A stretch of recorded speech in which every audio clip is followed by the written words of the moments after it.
بسم اللہ الرحمن الرحیم۔ ناظرین، آج کا پہلا ویلاگ ہے، پیج 213، اردو زبان میں سرور عالم صلی اللہ علیہ وآلہ وسلم کی سیرت پر جامع ترین کتاب سیرت النبی صلی اللہ علیہ وآلہ وسلم۔ رائٹر ہیں اس کتاب کے علامہ شبلی نعمانی رحمۃ اللہ علیہ، علامہ سید سلیمان ندوی رحمۃ اللہ علیہ، جلد نمبر 2۔ بسم اللہ الرحمن الرحیم۔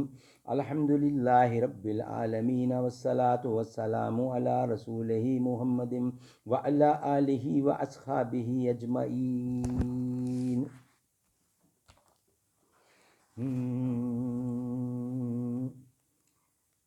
نہ روئے حق سے نقاب اٹھتا، نہ ظلمتوں کا حجاب اٹھتا، فروغ بخش نگاہ عرفاں اگر چراغ حرم نہ ہوتا، زمین نہ ہوتی، فلک نہ ہوتا، عرب نہ ہوتا، عجم نہ ہوتا، یہ محفل کون و مکان نہ ہوتی، اگر وہ شائع امم نہ ہوتا۔ جس زمانے میں آپ فتح مکہ کے لیے تیاریاں کر رہے تھے، اس بات کو خاص احتیاط فرما رہے تھے کہ قریش کو ہمارے ارادوں کی خبر نہ ہو۔ حاطب بن بلعتہ ایک صحابی تھے، انہوں نے چاہا کہ قریش کو اس کی اطلاع کر دیں، چنانچہ ایک خط لکھ کر انہوں نے چپکے سے ایک عورت کی معرفت مکہ روانہ کیا۔ آپ کو اس کی خبر ہو گئی۔ حضرت علی اور حضرت زبیر رضی اللہ اسی وقت بھیجے گئے جو قاصد کو مہ خط کے گرفتار کر لائے۔ حاطب کو بلا کر دریافت کیا تو انہوں نے صاف صاف اپنے قصور کا اعتراف کیا اور معذرت چاہی۔ یہ موقع تھا کہ ہر سیاستدان مجرم کو سزا کا فتویٰ دیتا، لیکن حضور اکرم نے اس لیے ان کو معاف فرمایا کہ وہ شرکائے بدر میں تھے۔ عورت جو اس جرم میں شریک تھی، اس سے بھی کسی قسم کا نغرض تعرض نہیں فرمایا، حالانکہ یہ خط اگر دشمنوں تک پہنچ جاتا تو مسلمانوں کو سخت خطرات کا سامنا ہو جاتا۔ سبحان اللہ۔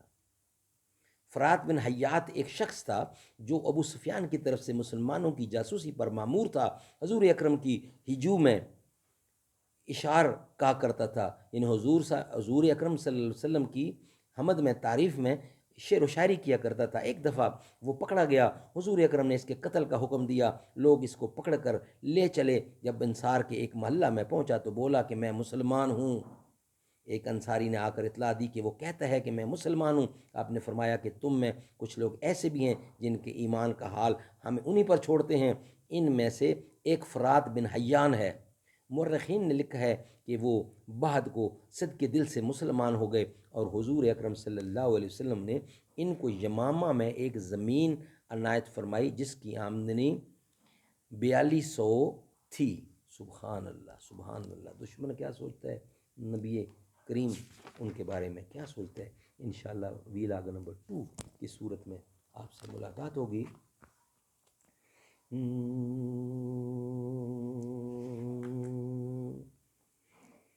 اللہ اللہ اللہ اللہ اللہ اللہ اللہ کیا چاہتا ہے ابد میرے ذرہ لب تو ہلا، اللہ کیا چاہتا ہے ابد میرے ذرا لب تو ہلا، سبحان اللہ سبحان اللہ اللہ اللہ اللہ سبحان اللہ۔ ہمارے نبی کا مقام اللہ اللہ، خدا بھیجتا ہے سلام اللہ اللہ، ہوا عرش پہ تمام اللہ اللہ، فرشتوں نے بھیجا سلام اللہ اللہ۔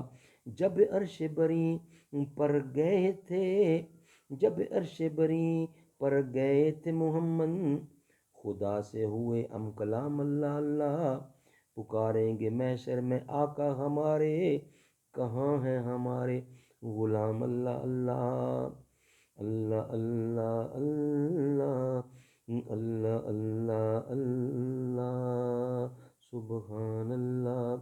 جیسے چاند سجا ہے تاروں سے، یوں بزم تیری تیرے یاروں سے، صدیق عمر عثمان علی، مجھے پیار ہے تیرے پیاروں سے۔ قرآن میں رب نے صحابہ کا بڑا ذکر کیا، سبحان اللہ۔